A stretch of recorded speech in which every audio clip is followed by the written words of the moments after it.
Well, there would be a joyfulness, I think, in the people that came home.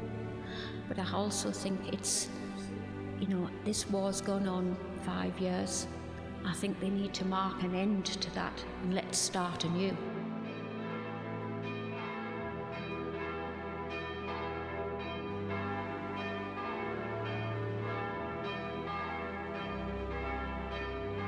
We'd won the war, but the morale was still low, very low.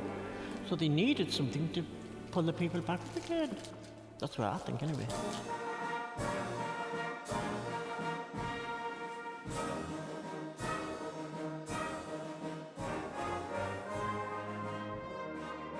Happy it's over, let's get back to normality, let's start working back at the pit or something to look forward to, but joyous I would have thought joyous that was finished, that nastiness was finished. I think it must have been very, very hard. Can you imagine to go through that and then, boom, then you're home and you're expected to get back on with your life and back to normal.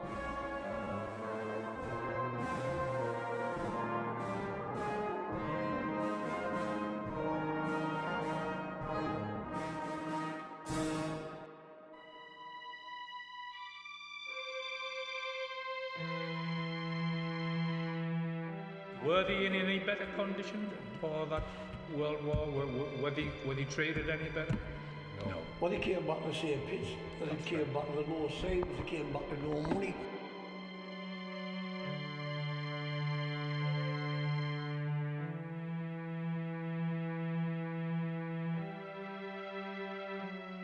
Everybody suffered because of the war, because it wasn't what they made it out to be. Oh, come to war, there'll be money after the war's over, everyone will be happy. We filled for £6 a ton. You can't imagine it. People who's never worked at the pit can't imagine men lying in 14 inches filling coals for 6 pence a ton. Ridiculous. That's all they got. And if they didn't work, they didn't get paid. Grandad, he was a rough, tough kind of miner and so on, but he obviously had all these memories buried, with him, and to have to deal with that, I think must have been a very hard thing to do. They come back and they couldn't cope, they couldn't work because of this. They were depressed, the families suffered. I often think, did Grandma and Grandad ever talk about this? Or did they just kind of put it to one side? You fought for a better life and you didn't get one because of the depression and the lack of work. And then people who were away coming back were strange because of the impact the war had on them.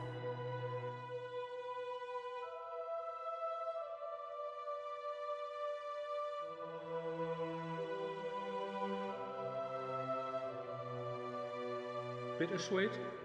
People who's lost brothers, fathers. Was it worth it?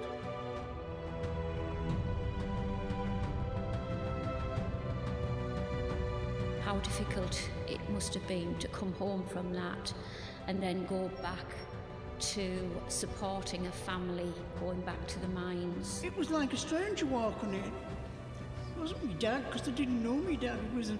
I hadn't seen him come home for a couple of days and away again.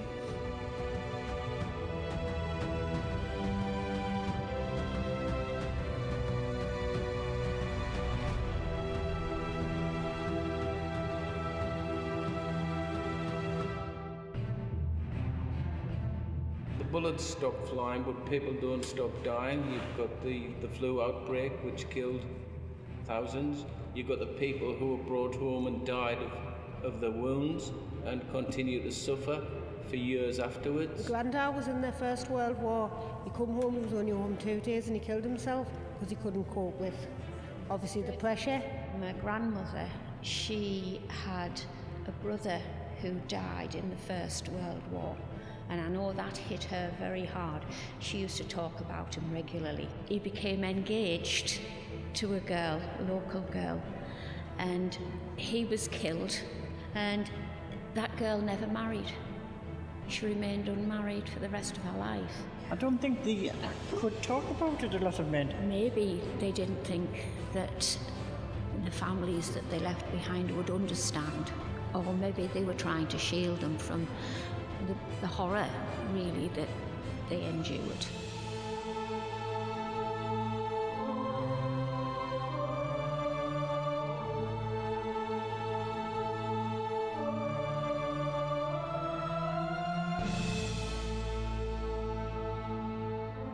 How hard it must have been to adjust back to that kind of normal life after you've been through that. You've seen people die next to you.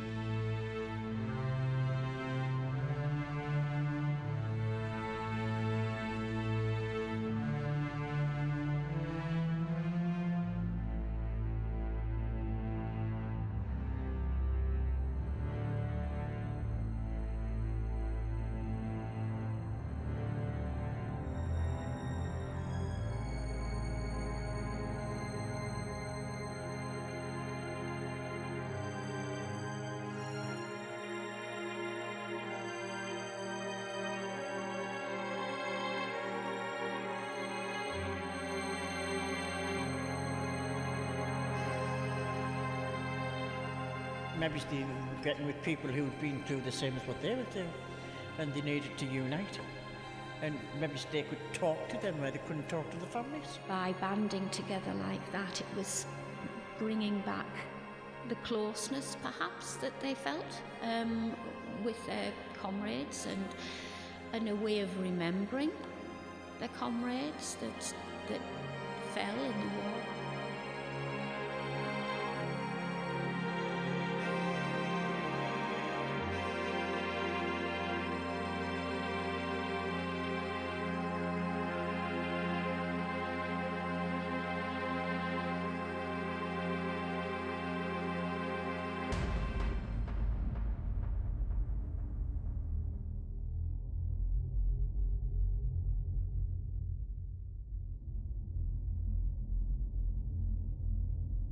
There was a 1926 strike, wasn't there? And I think that's when things changed. People in Wheatley Hill and surrounding areas start to fight. So they were fighting for what they thought they would have got out of the First World War.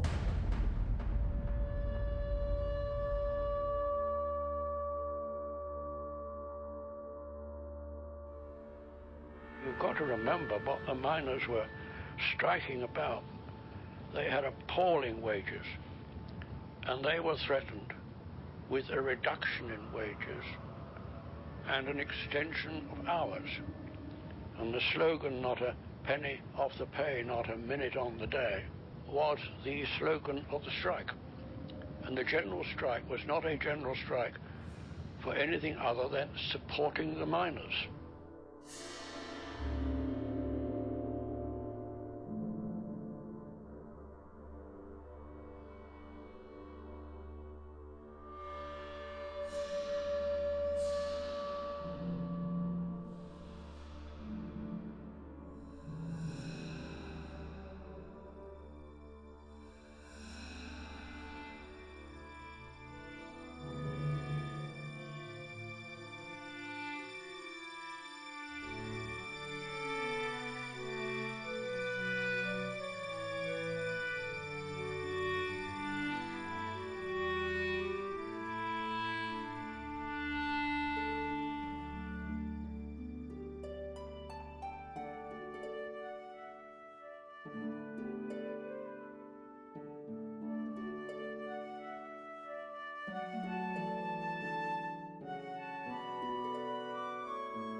You would be terrified, wouldn't you? You would, because you would know that all this had gone on, and you're envisaging sending your own children or your own children going off. Parents would have more worry, I think, because they knew what the men folk would know what they'd gone through, and surely they wouldn't like their sons or whatever to go through another war, would they?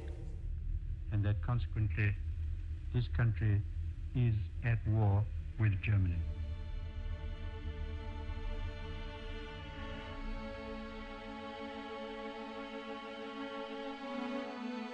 To me, it's all about the politics and the politicians. From the First World War, they haven't learned anything from it, have they?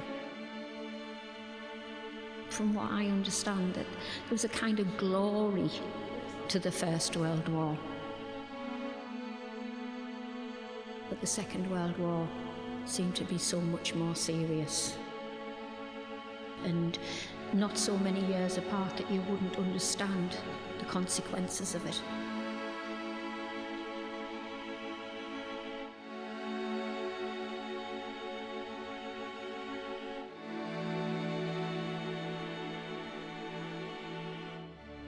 For the second time in the lives of most of us, we are at war.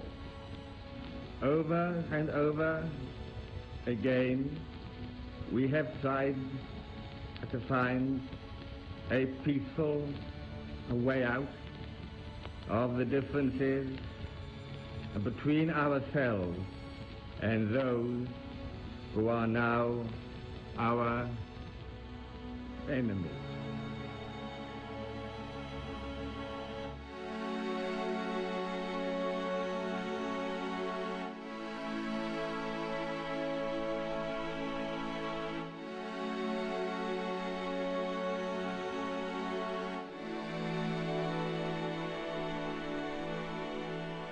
We can all remember, our generation, the original war memorial. It became overgrown, it became semi-derelict, it wasn't maintained as the years progressed. They thought they were making things better for the next generation. So you honour, I would imagine that you would honour that. The war memorial's been moved from its original setting up to its glorious setting now. It's only in the last 15 years we've actually got together and marked the names of the fallen of the village in one central spot, because they were scattered around. Strange thing is, there would be people also very, very brave who have no names on any cenotaph, memorial or whatever, the guys that came back.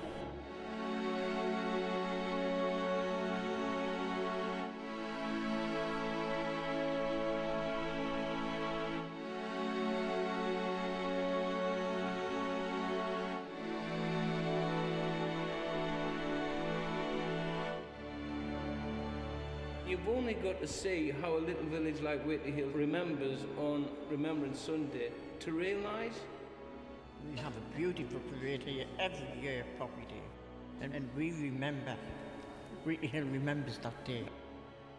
I made a promise to my mum. She did it for so many years, and I made a promise that I would do it as long as I could. And my daughter, she said she'll do it after me.